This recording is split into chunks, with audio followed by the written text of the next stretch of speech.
As I said, we don't need to follow the US model exactly in other countries like India, but if they have done a lot of the groundwork to provide a nice framework that you can adopt to your system, then it saves a lot of time and effort and resources, right? So this is how it's imagined in this paper: simplifying NOAA's operational forecast suite, transitioning 21 of NOAA's operational forecast systems into 8 applications, right? So this is basically an engineering approach when it comes to forecasting, because different sectors need forecasts with different confidences, different lead times, and so on. So you can have multiple operational forecast systems to meet the needs, but then you have to say how the unified forecast system will work. So here you have 21 systems in NOAA's forecast suites.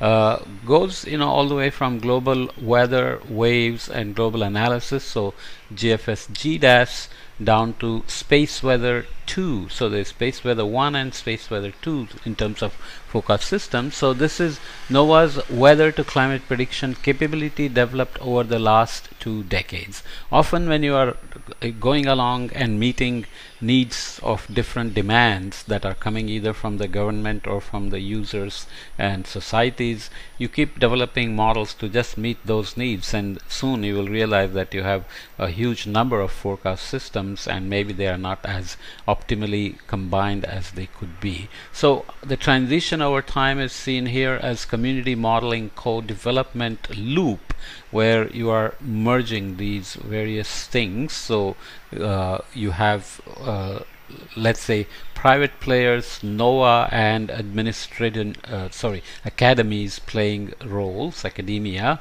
and together they have to work together like a gear to produce the unified forecast system applications. So medium range and sub-seasonal. So you have short range 1 to 3 days, medium range 3 to 10 days, and sub-seasonal is weeks 2 to 4. Basically anything less than a season is sub-seasonal, and in each case there is predictability coming from somewhere, like the Madden-Julian oscillation at the intra-seasonal time scale, and so on. And you have marine and cryosphere demands and seasonal forecasts. So that's the community modeling co-development giving you those. You need hurricane forecast, short range, regional, high-res CAM, and regional air quality. That's the community atmospheric model. Air quality and dispersion, coastal forecasts, lakes, hydrology, and space weather. Space weather is very important. We don't think about it much, but for all the space business for NASA and also NOAA, that can be very important. So the Unified Forecast System community refers to forecast systems as forecast applications. For example, the hurricane application. In other contexts, the NWP community uses the term application to indicate a downstream product that may not be an operational product. So where the forecast is converted by somebody into forecast for health or agriculture, water, and so on. Throughout this paper, we use the word forecast application to indicate the former and product application to indicate the latter. So forecast application is just forecast systems within the UFS framework, and product application is where you translate the forecast into a sector or a user group and so on. So strategic basis for EPIC. This is a long section, but I'm going to take just the top paragraph. EPIC's vision is to enable the most accurate and reliable operational Earth system forecast model in the world. EPIC's mission is to be the catalyst for community research and modeling focused on informing and accelerating advances in our nation's operational NWP forecast modeling system. So numerical weather prediction. NOAA is evolving and expanding these forecast systems to include Earth prediction systems. Initially, EPIC's focus will be on the unified forecast system, including all model elements needed for NWP forecast production. So data assimilation, ensemble design, coupling, physical and Earth system components, and metadata protocols, tools, and algorithms to facilitate post-processing of model outputs for various product applications in this terminology. So building an open and dynamic collaboration within the earth sciences community then becomes very critical to make sure that the partnerships between academia, private, and NOAA can actually work effectively and efficiently. So you have contracted service as external, NOAA program which is internal, and EPIC is kind of an infrastructure that brings people together from different spheres. So 7 core investment areas of EPIC. The EPIC program includes both the contracted services and EPIC program office activities in NOAA's weather program office. So contracted service is pretty huge. Lots of contract workers sit within NOAA or outside based on their security clearance and other details or how the contractor works. There's always issues of paying rent and so on and so forth as well. So here is the EPIC virtual center with EPIC sitting in the middle. So you have user support, so you can start anywhere. So you have things like software engineering with software infrastructure, user support services with external engagement and community, so that you're getting constant feedbacks on the use and usability of the products, management and planning, always critical, scientific innovation where academia can continuously feed the new exciting findings to improve EPIC's mission, cloud-based high-performance computing, going back to software infrastructure and software engineering. Sounds kind of simple, but yet making sure that people don't work in silos or academia doesn't become completely disconnected from the operational forecasting systems. This is very useful. Tactical approaches. NOAA has embarked on a unified approach to its forecast systems, drawing from the seamless suite of operational deterministic and ensemble weather and seasonal UFS based prediction system that we saw already. EPIC supports NOAA's unification strategy by rolling out a single coupled modeling infrastructure with a select number of component models addressing both operational and research requirements using an optimized software architecture. A high-level view of how EPIC will accomplish its value proposition is provided in figure 4, which is here. So here, for example, the use components that are operational and research requirements means academia can actually use the unified forecast system to do their sensitivity studies, test out their ideas and so on. Otherwise it becomes impossible to bring new ideas.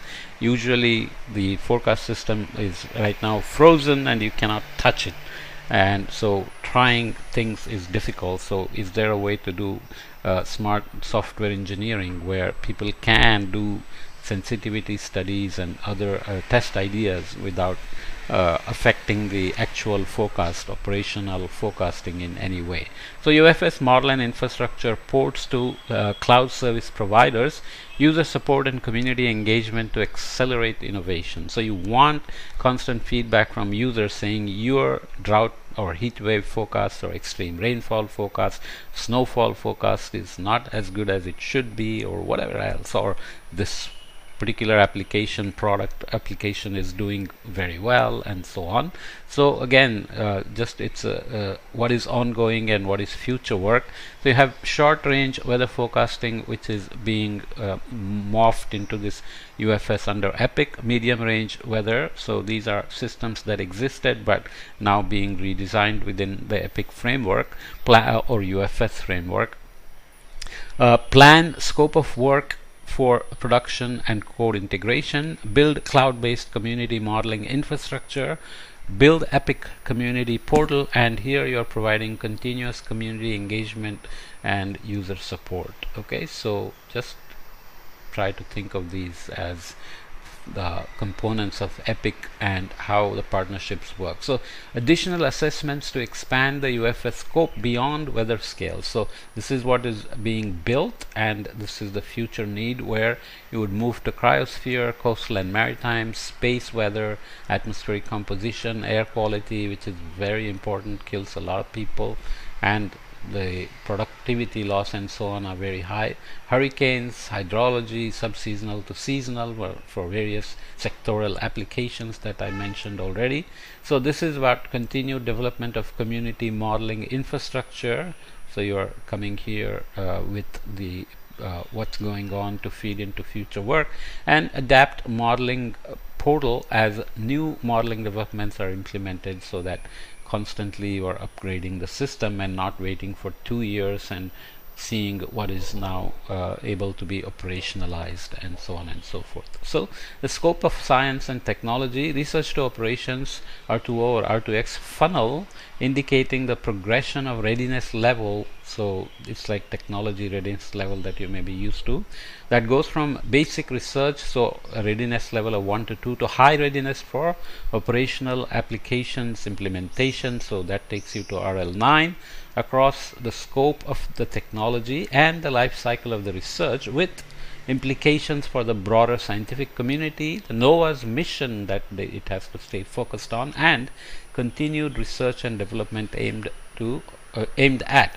operational application. Okay, so here you have research readiness level 1 to 2, development readiness level 3 to 5, demonstration readiness level 6 to 8, and deployment at readiness level 9. So tailored requirements at this end, and you have broader community benefits evolving along the way. So increased understanding, publications, which academia always needs for its promotion and evaluation and so on, contributions to NWP, non-NOAA modeling advances, so whatever happens within academia or private sector and so on. And here is the life cycle phase of science and technology, with research and development bringing you to readiness level, let's say 5, and then transition to 6 and 8 and 9 with demonstration, evaluation, validation, and operationalization, where you are basically serving broadly relevant to NOAA's mission in terms of its readiness level to meet the demands of the mission. So that's the scope of science and technology here. Okay, so how long is this podcast? Let's try to keep them yeah, it's already over 12 minutes, so we can come back and continue. I don't know, I have just a few more slides, so maybe we'll finish in 1 or 2 more podcasts, but you get the idea that this is a well thought out process implementation. Already some parts are going on, as we saw here, in terms of weather. So here, for example, what is ongoing in terms of transitioning short range weather and medium range weather into the EPIC framework to move towards UFS, with future work focused on the sectors that are waiting to be built into the system, with this readiness levels being tracked from research to deployment. So we'll come back and continue the discussion in the next podcast on this EPIC framework for Earth prediction systems. Okay.